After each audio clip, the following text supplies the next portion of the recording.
Welcome to today's Explainer. Okay, we're going to dive right into a story that honestly defies absolutely every assumption you probably have about wealth. But, we aren't going to start at the beginning of a life today. No, we're starting at the very end with this absolutely jaw-dropping number. $8 million. Just let that sink in for a second. This is the exact fortune left behind in 2014 by a man from Dummerston, Vermont named Ronald Read. Now, an $8 million estate might not sound completely impossible if, say, he were a Wall Street banker or some Silicon Valley tech CEO, but this number completely shocked his family and his closest friends, and the reason why is pretty wild.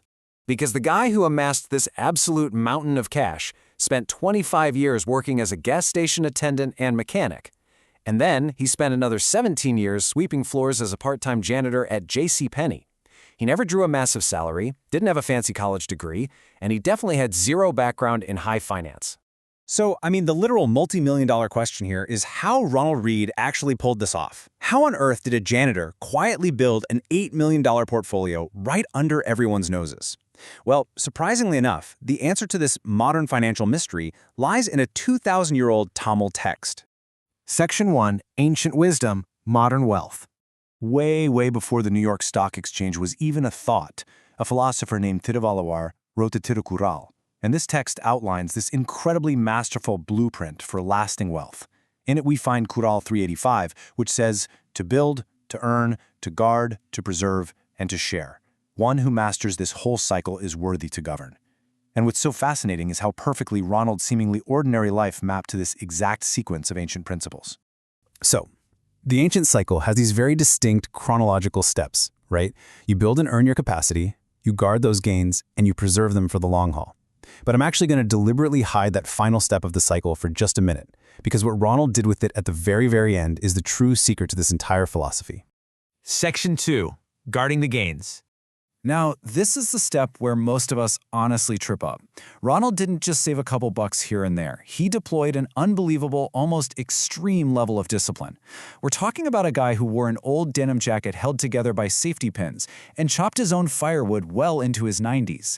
He drove a beat-up second-hand Toyota. His frugality was so intense that once, a complete stranger at a local coffee shop actually paid for his peanut butter breakfast because they assumed he was totally broke. But here is where things get really crazy. He definitely wasn't just hoarding cash under a mattress somewhere. He was quietly, meticulously filtering almost everything he earned directly into the next phase of the cycle. A neighbor actually estimated that for every 50 bucks Ronald earned, he was socking away 40 of it. Section 3, The Power of Preserving. Thirukkural described preserving as keeping capital entirely intact from exploitation, waste, or loss, and Ronald did this brilliantly. By investing heavily from 1950 through 1990, which were his peak earning years, Ronald harnessed the absolutely astronomical power of compounding.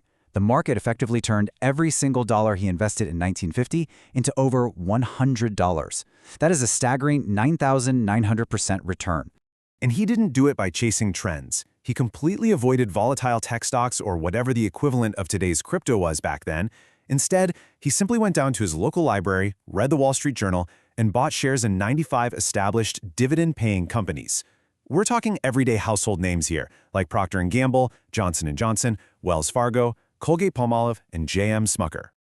Unlike Wall Street's frantic, high-frequency trading culture, Ronald viewed his shares as an actual ownership stake in a real business. He started in the 50s and, honestly, just ignored bear markets. He never, ever let fear dictate his actions. He just kept holding, letting his dividends steadily reinvest and compound over 6 entire decades until he passed away in 2014. This stoic, unshakable patience perfectly mirrors another profound piece of ancient wisdom from Cural 758. It says, "The deeds of the wealthy are like elephant fights witnessed from a hill."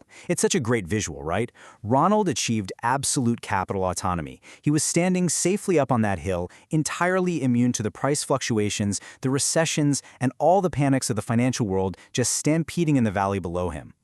Which brings us to Section 4, the ultimate purpose, sharing. Now, a lot of people just assume the story ends with him dying a very rich man, but what Ronald did next completes that missing final step of the ancient cycle. He wasn't a miser at all. Upon his death, he masterfully executed the share step. He donated millions to the library that provided his financial education and millions more to his local hospital to care for his community. What this incredible action teaches us is that sound governance, whether we're talking about a nation's treasury or just your own personal portfolio, is a carefully managed cycle. It's about creating, earning, guarding, and finally, fair allocation. He proved that holding wealth isn't just about possession for the sake of your own ego. It's a sacred trust, preserved for the eventual well-being of others. Thirukkural warned against the dangers of endless accumulation over 2 millennia ago. As Kural 1005 reminds us, wealth, though millions manifold, amounts to nothing if one neither gives nor enjoys it. Basically, hoarding capital without a constructive purpose is just guarding emptiness. The cycle is only truly complete when the wealth flows back out. Ronald Read mastered this ancient cycle, quietly leaving a legacy that outlives us all. So I want to leave you with this final thought to ponder for your own life. If a janitor can master this 2,000-year-old cycle of wealth, what is the true purpose of your own financial journey? Take a second to really think about what you are guarding right now and ultimately who you are preserving it for. Thanks so much for joining us for today's Explainer. Keep learning, and we'll see you next time.